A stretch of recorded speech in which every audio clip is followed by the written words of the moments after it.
Thank you very much for that introduction, Neil. I very much appreciate your talk about the meaning of AI and how we got here. I'm going to continue the thread.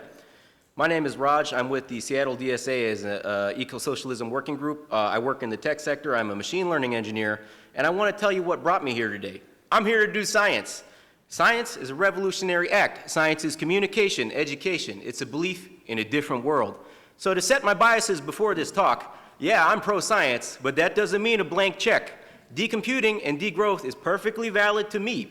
Sometimes the way forward is to do a little less than a little bit more. Why is AI like this? Why are the data centers a topic? What brought us all here? In this first section, I'm going to take what Neil discussed and relate it to the entire history of computing and AI and put you right in the context of this moment. So let's get into it. Do you think capitalism plays a role in defining the definition of AI? To tell you a little bit about it, there's 4 definitions we think about canonically in science over the course of history. This grid I pulled from a famous textbook in the field of AI, Russell and Norvig's AI, A Modern Approach, more buzzwords.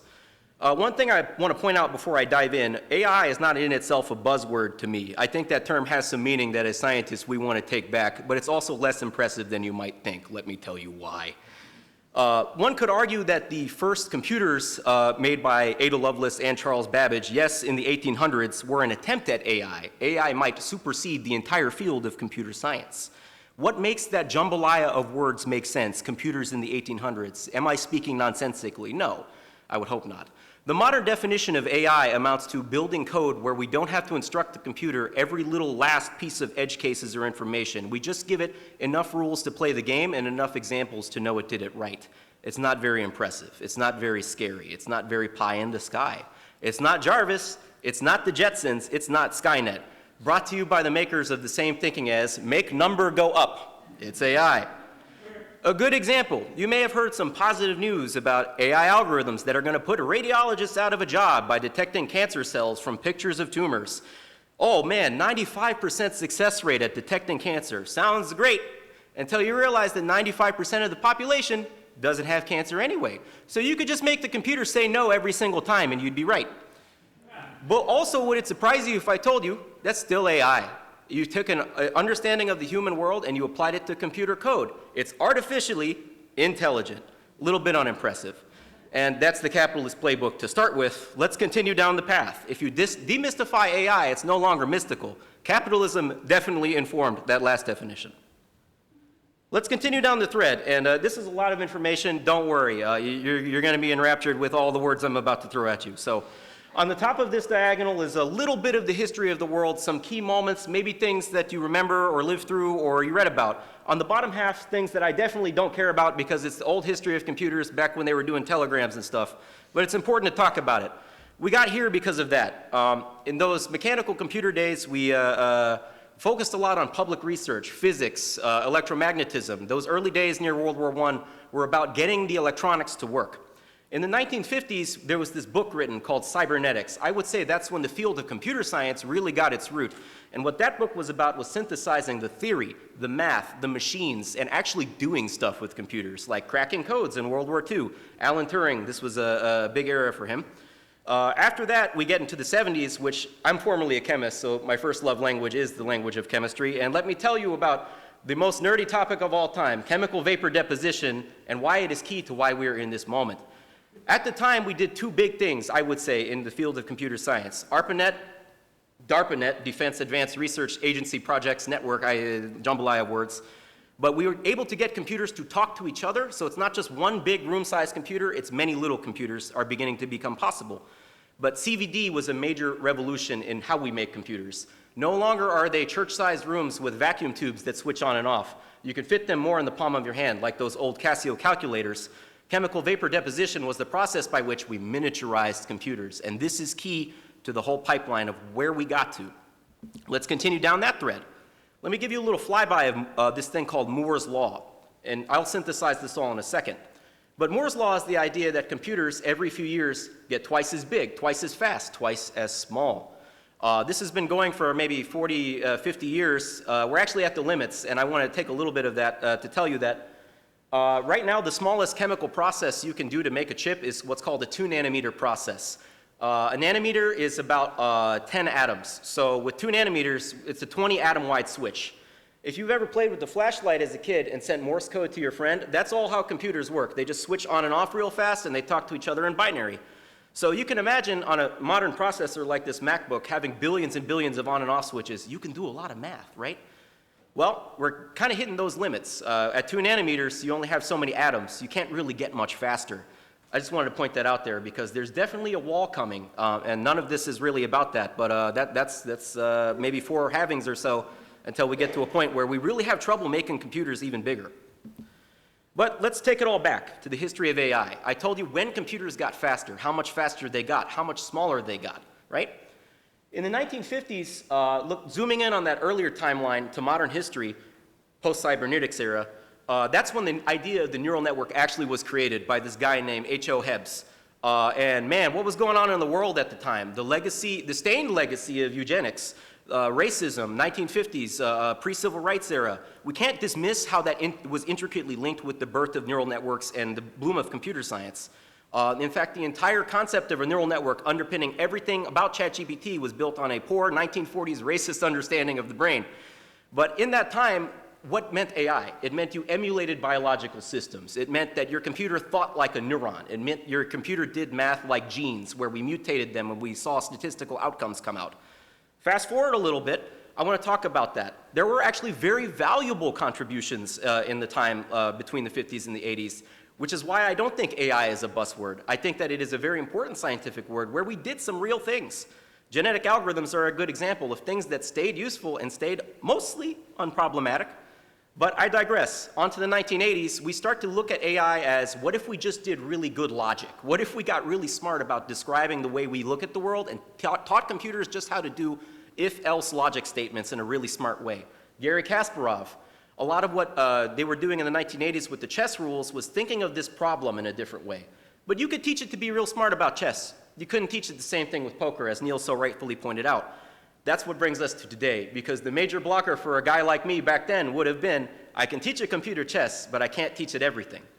And the blocker to getting to today, the blocker to getting to ChatGPT, where we can abuse language to make things generally intelligent, was the small computer, the CVD process that was immature in the 1970s, that gave Silicon Valley its name. In fact, Santa Clara County, as a small digression, is where the highest concentration of EPA Superfund sites still exists, because that's where they figured out the vapor deposition process, and over those years, to make those computers smaller, that is already the cost we have paid to get to today. So why do you think that it is that in that time gap between the 80s and the 2000s is when it took so long to get that advancement in AI, where we go from rigid logical rules to really smart computers trained on the entirety of the internet? It's miniaturization. We really didn't see the benefits of that networking until later. And so to unite all that, I want to leave you with the distillation of all this massive information. AI, as a term, is the set label for all of the things we do in this subfield of computer science. Machine learning, what I do for my job, is applied statistics. That's the idea that you teach a computer based on examples, not based on logical rules, not based on modeling biology, but you give it 1 million dogs to learn what a dog is, photos of dogs.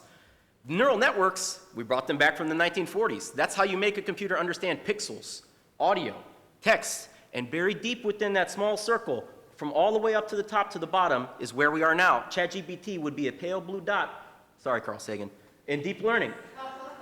And that's really where we are, 70 years plus, going from doing this on pencil and paper to doing this with big, high-powered computers. But I want to talk about why. Recently, in my field, there was a man named Sutton who posted this very paternalistically phrased quote, if you ask me, called "The Bitter Lesson." Oh, so bitter. It just says that other forms of AI, all that other stuff we did, it's not good. The only way we can do AI is to make big computer do big math on big data. The aphorism that Neil stated, more data, more energy, more capability, right?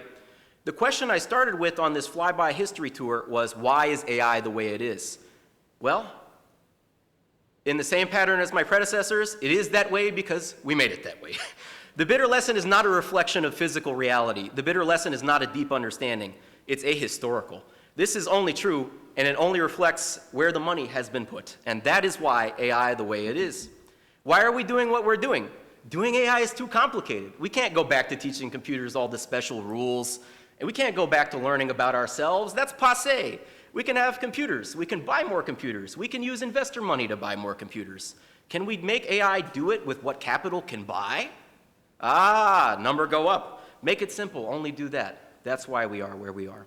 More chips, more AI, more chemical vapor deposition, more money on that capital for those factories, more land for those data centers, more investment. It doesn't mean we're actually doing real science. It means that we're spending money to do science. More real estate. It's a land grab. And with that, I want to transition to a second part of this talk. Who owns the means of this production? What is the production? If I just told you the definition of AI, why are they doing all this? I'm going to start on a slightly older topic in the field of computing justice called the digital divide. Geographically speaking, Gen AI, where we're at now, ChatGPT, things that generate text, are weird-centered.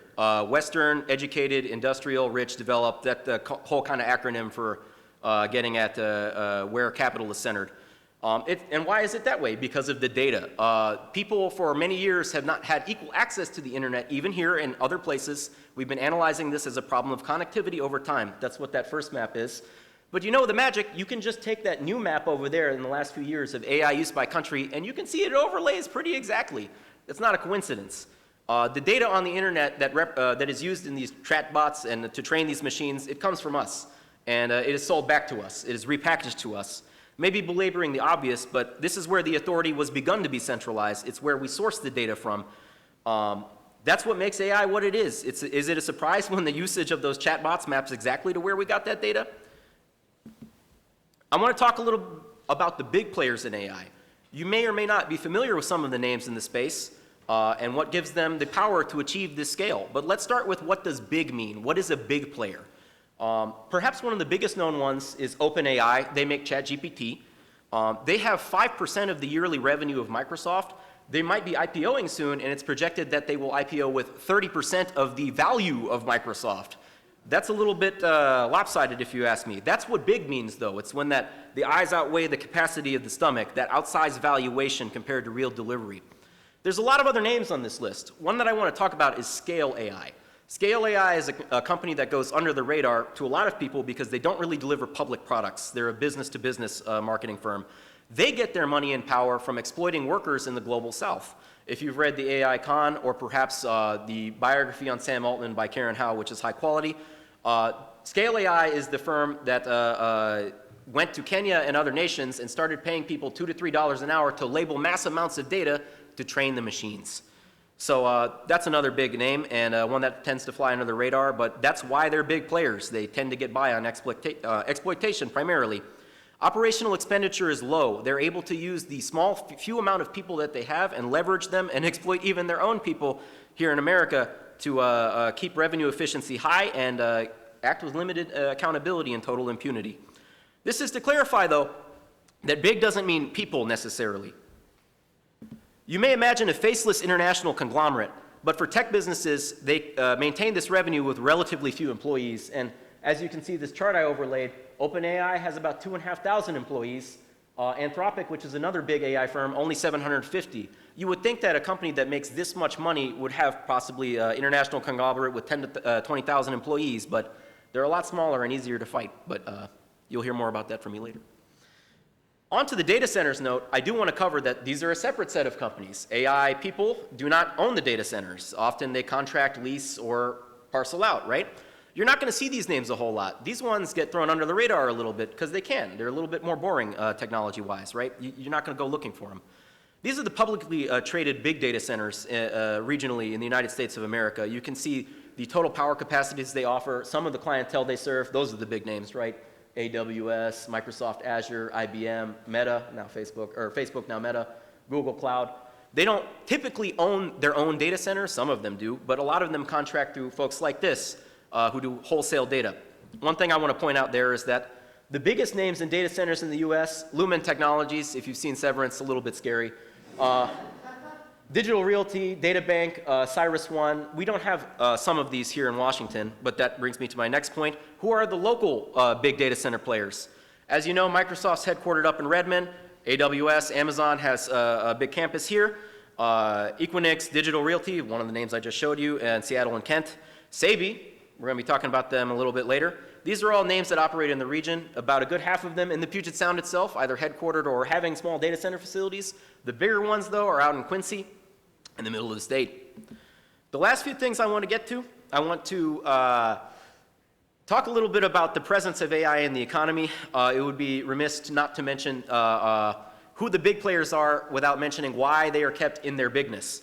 Right now, the economy of the US, 1.5% of our GDP is propped up entirely on information processing equipment and software created by the AI quote-unquote hyperscalers.